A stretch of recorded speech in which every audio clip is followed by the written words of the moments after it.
Balita Evening Edition. Magadulong sa inyo sang mga nagapanguna nga balita lokal, national, international, sports, kag entertainment. Aksyon! Balita Evening Edition. Kag karon ang inyo news team. Mayong gabi Metro Bacolod, mayong gabi kabugisan nga Western Visayas. Welcome sa pagpangalagad sang Aksyon Balita Evening Edition karon adlaw Sabado, Setyembre 10, 2022. Makitaan kita live sa among official Facebook page kag sa YouTube channel ang Aksyon Radyo Bacolod kag mabatian pa kay sa www.aksyonradyobacolod.com.ph.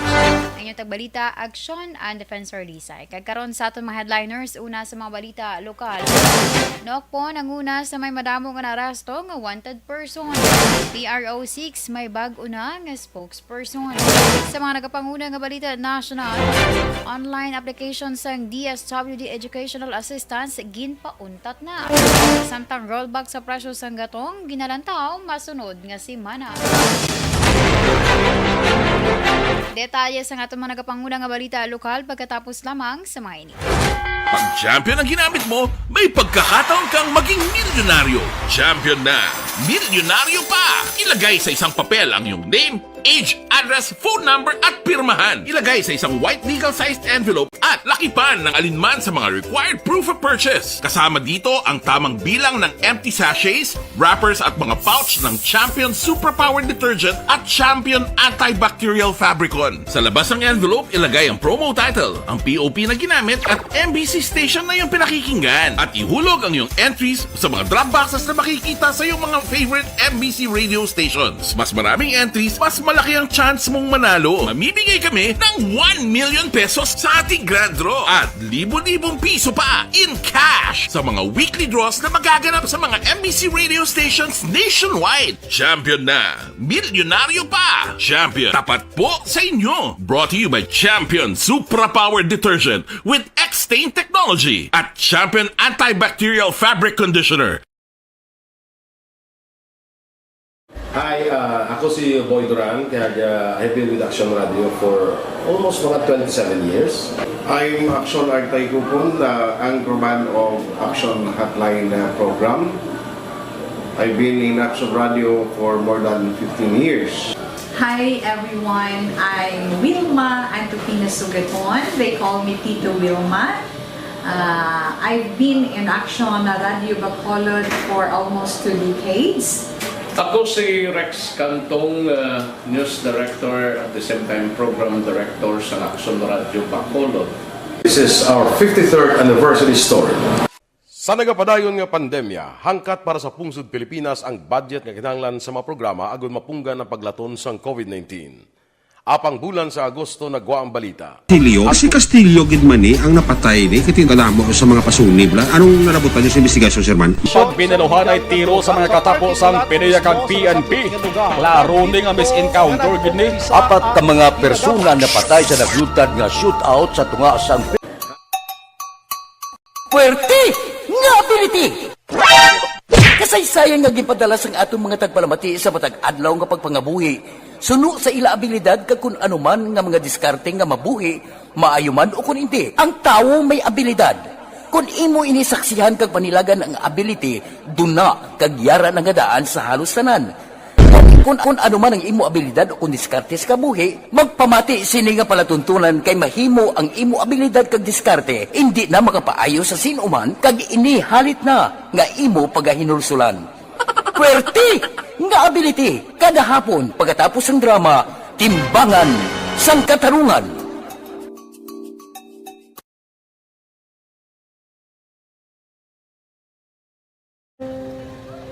Office ana, ano nang nauya ako magulang. Ay, siyempre, pigado, tas ay kay ano ko sila. Madisurbo ko sila lang, tapos kita kakulbaan ko kay basi hindi ko mapasar kay.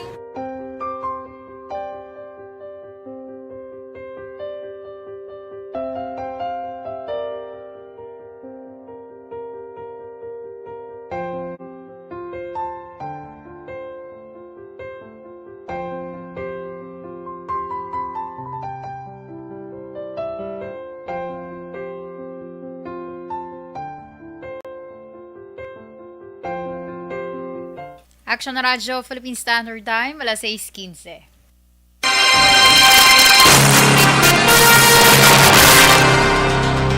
Kag sa detalye sa atong mga nagapangunang nga balita lokal, ginkonfirmar ni PRO6 spokesperson na Lieutenant Colonel Arnel Soles nga masobra 4,000 ka mga wanted person sa Western Visayas ang naaresto sa sulod sa 8 ka bulan para sa 2022. Suno kay Soles, naaresto ang 4,242 ka mga wanted person sa diin sa 180 dari ang ginclassify bilang most wanted person, samtang 3,562 ang other wanted persons. Dugang pa ni Soles sa 680 ka mga arrested most wanted person, ang Negros Occidental Police Provincial Office ang may pinakadamo nga naaresto ngayara sa 245. Ikaduha ang Iloilo Provincial Police Office nga may 131 kag ikatatlo naman ang BCPO nga may 86. Sa most wanted persons nga product of Negros Occidental ang may pinakamataas na may harap 245, pinasundan sa Iloilo Province 131, Bacolod City 86, Tapi 61, Antique 49, Aklan 47, Iloilo City 36, CIDG 16, at Timaras 12. Ang kabahin sa pagpahayag ni Lieutenant Colonel Arnel Soles. Sa dugang balita lokal, gindesignar naman si Police Major Mary Grace Borio bilang bago nga spokesperson sa Police Regional Office 6. Sunod kay outgoing spokesman Lieutenant Colonel Arnel Soles, nagligid nga Setyembre 8, nag-epektibo ang mando. Pero subong nga adlaw Sabado, ginpatigayon ang formal nga pag-turnover. Dugang pa ni Soles, si Borio ang Section Chief sa Regional Police Strategy sa PRO6 kag mangin concurrent nga spokesperson. Si Soles nga masobra isa ka tuig nga naging spokesman sa PRO6 ang magaschooling. Para kay Soles, na obra na niya ang iya responsibilidad bilang spokesman, apisar kadako ang hangkat nga para sa iya nga wala inisang background sa amo nga posisyon.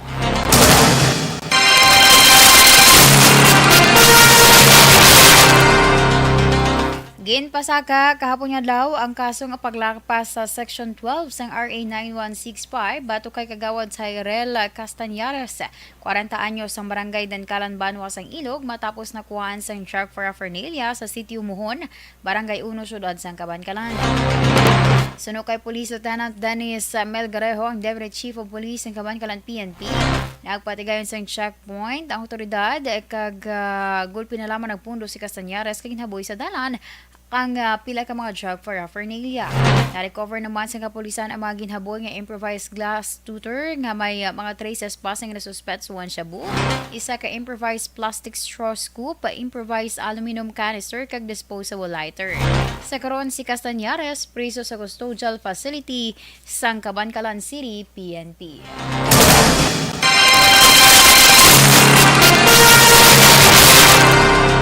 Natalana na nga i-endorso sa Regional Development Council o RDC para aprobahan ang Panay-Guimaras Negros Bridge Project.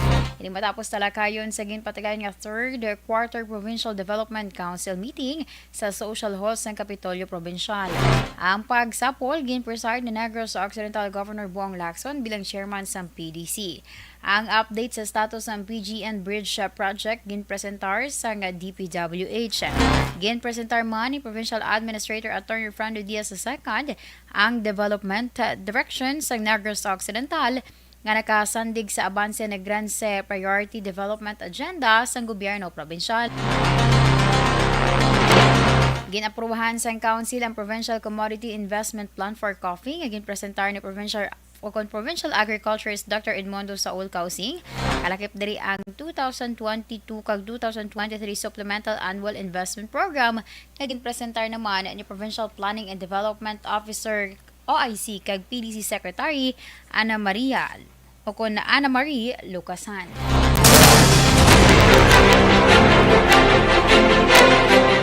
Aksyon Radyo Philippine Standard Time, alas 6:20.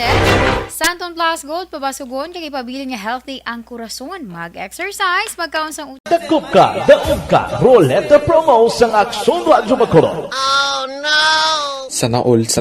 Daog ka, Roleta Promo sang Aksyon Radyo Bacolod. Oh my God! Magpamati sa Aksyon Radyo Bacolod sa on-air man o kun sa Facebook. Ang madakpan nga nagapamati, hatagan sang coupon. Kung magabutan ang numero sang imo nga coupon, gilayon magkadto personal sa Aksyon Radyo Bacolod Station, dala ang imo nga coupon para magpatiyog. Sang dakop ka, daog ka ruleta. Wow! Congratulations! Sa mga magabutan sa mga programa sa Aga Tubtob sa Udto, Aksyon Reports, First Portion, Aksyon Balita Morning Edition, Aksyon Hotline, Drama, nga Barangay 684, Umbra, kag This Is My Life, Aksyon Balita Banat Bulig, nga taga Syudad Sang Bacolod. May tubtob lang kamo. Mayong gabi, Ma'am Homa Lumena, si Ma'am Ana Sinoro, si Ma'am Star Mayo. Happy Saturday morning kuno dito sa ila.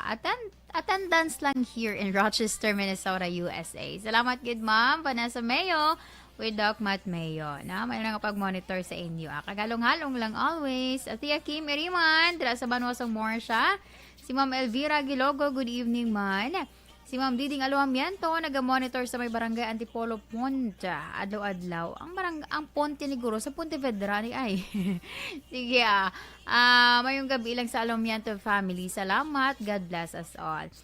Si Lanar Bibolki, ma'am, mayong gabi action and monitor lang kami diri sa may Purok 3 sa barangay Nagasi, La Carlota City. Salamat. Para nga pag-monitor sa inyo Si Inday Ria May Ladio, mayong gabi man. Sir Alex Montesa, nag-monitor siya kuno from Pandanon, DSB. Sige Thank you so much, Ma'am Novi Magapan. Mula nun kuno gabi, dira sa ila area sa may barangay Pandanon, ho. Baw, sige. Salamat gid sa pag-monitor. Kag halong-halong lang ha. Sa inyo dira nga pag kung nagabiyahe ka mo or nagapanglakaton ka mo dira, kay kadanlog dalan, na? So, sige Thank you so much, kid. And by the way, sa mga ka-action gali nato, no? Naka-avail sa aton iyang medical mission kay ina sa syudad ng Bago sa may barangay Mailom, Bago City. So, thank you so much, good, sa tanan man nga nag-sponsor, no? Sa halin iya sa pag-cater sa mga personal sa Action Radio. And, syempre, sa mga naghatag man or nag-sponsor sa mga bulong, no, nga ihatag sa aton iya nga mga ka-aksyon nga nagakinahanglan sa bulig medical. And syempre ang mga doctors and nurses man nga nag-assist, no, para iya nga madayon man ang syempre libre nga mga check-up, libre man nga mga ginhatag nga mga bulong para sa mga ka-aksyon naton, particular dira sa syudad sang Bago. So thank you so much kagabay ti padayon ini, no, kay para yang mas madamo pagigita ang mabuligan kun mga medical mission bala, no, kag hopefully mabalik man ang aton yang tawag ni ang pagdonar na blasang dugo, no, kay syempre subong do medyo nagakinahanglan man ang tagsa naton ka mga hospital, no, do kadamo man sang in need for ila yang pondo man sang dugo kay tungod man sa mga masakit bala, no. So sige so kita nga daw may mga kusog-kusog sabrang hindi man siling bakod-bakod dagin ang lawas, pero makita naton nga makaya naton. So i-make sure talang ya, no, nga ipabili naton nga okay kita kag kay para yang nga hindi kita mangin isa sa iban pagin nga mga pasyente nga kaluluoy na lang kun ka isa kay pila na ka adlaw ang hulat, no, sa mga hospital. So amo na ang pahanumdom ginaton, no, amligan lang aton lawas di ba? So sige sa aton mga ka-aksyon, halong-halong gid always sana siling ko na maulano ng tiyempo, may mga portion nga danlog ning dalan. So halong-halong gid kag dala na ka muna sa inyo nga mga kinahanglanon no, para yang hindi ka mo makalatugnawan, hindi ka mo mabasa. Sige, sa liwat, happy weekend sa aton yung mga ka-aksyon.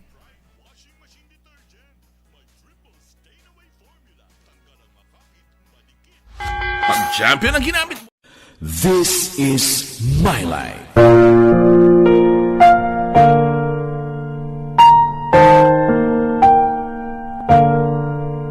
This is my life.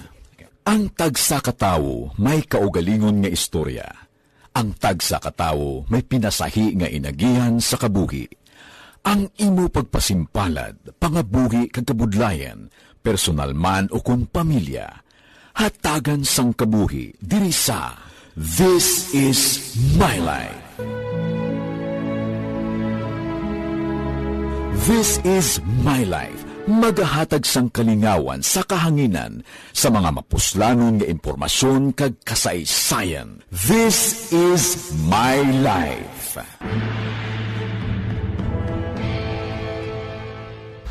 Pag champion ang ginamit mo, may pagkakataon kang maging milyonaryo. Champion na, milyonaryo pa! Ilagay sa isang papel ang iyong name, age, address, phone number at pirmahan. Ilagay sa isang white legal-sized envelope at lakipan ng alinman sa mga required proof of purchase. Kasama dito ang tamang bilang ng empty sachets, wrappers at mga pouch ng Champion Superpower Detergent at Champion Antibacterial Fabricon. Sa labas ng envelope, ilagay ang promo title, ang POP na ginamit at MBC station na yung pinakikinggan. At ihulog ang iyong entries sa mga drop boxes na makikita sa iyong mga favorite MBC radio stations. Mas maraming entries, mas malaki ang chance mong manalo. Mamimigay kami ng 1 million pesos sa ating grand draw at libo-libong piso pa in cash sa mga weekly draws na magaganap sa mga MBC radio stations nationwide. Champion na, milyonaryo pa. Champion, tapat po sa inyo. Brought to you by Champion Superpower Detergent with X-Stain Technology at Champion Antibacterial Fabric Conditioner. Kag sa detalye sa aton mga nagapanguna nga balita nasyonal, ginpauntat na sa Department of Social Welfare and Development o DSWD ang online application para sa Educational Assistance Program para sa mga indigent students bangod madamo na ang nagparehistro. Sa payag ni DSWD Secretary Erwin Tulfo, mas sobra 2 ka milyon na ang nagparehistro online para sa Educational Assistance Program. Rason, kaya hindi na nila masarangan nga madugangan pa ang ining nga kadamuon. Dugang pa ang pondo, yara lang sa 1.5 bilyones pesos. Sa karoon, naglambot na sa 600 milyones, tubtob 800 milyones pesos nga educational assistance ang napanagtag sang DSWD. Ginalantaw nga sugataon sang panibagong round sang rollback sa presyo sang gatong sa masunod nga semana ang mga motorista. Ginpahayag ni Department of Energy Oil Industry Management Bureau Director Dino Abad nga sa forecast halin Setyembre 13 tubtob 19 ang presyo sang gasolina may maganubo sang 64 sentimos kada litro. Ang diesel naman maganubo sang piso kag 52 sentimos kada litro. Kag ang kerosene maganubo sang piso kag 93 sentimos sa kada litro. Pasinawan sa resulta sang oil trading sang Setyembre 5 tubtob 9, ang presyo kada litro sang diesel mahimo mabuhinan sang piso kag 30 sentimos tubtob piso kag 50 sentimos kada litro. Samtang ang gasolina mahimo magnubo sang 30 sentimos tubtob 50 sentimos kada litro.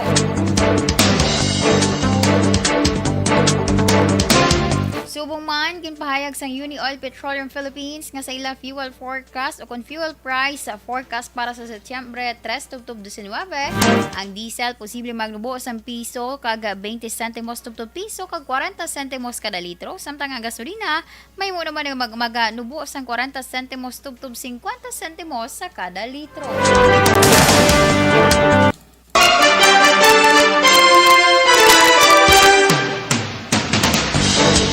Ginapanawagan sa Department of Health nga pasaka ng excise tax sa mga junk food agud masolusyonan ang obesity sa pungsod kag makatipon pondo para sa Universal Healthcare Program. Suno kay DOH Officer in Charge Dr. Maria Rosario Barrera, ang obesity ang nagapabilin nga public health concern sa pungsod. Kag dugang pa sini ang sin tax ang isa sa ila estratehiya agud nga ma-regulate kag makontrol ang mga kaangay sini nga lifestyle risk factors. Sa damlag lang mga survey sa Department of Science and Technology Food and Nutrition Research Institute, 27 milyones ka mga Pinoy ang overweight kag obese.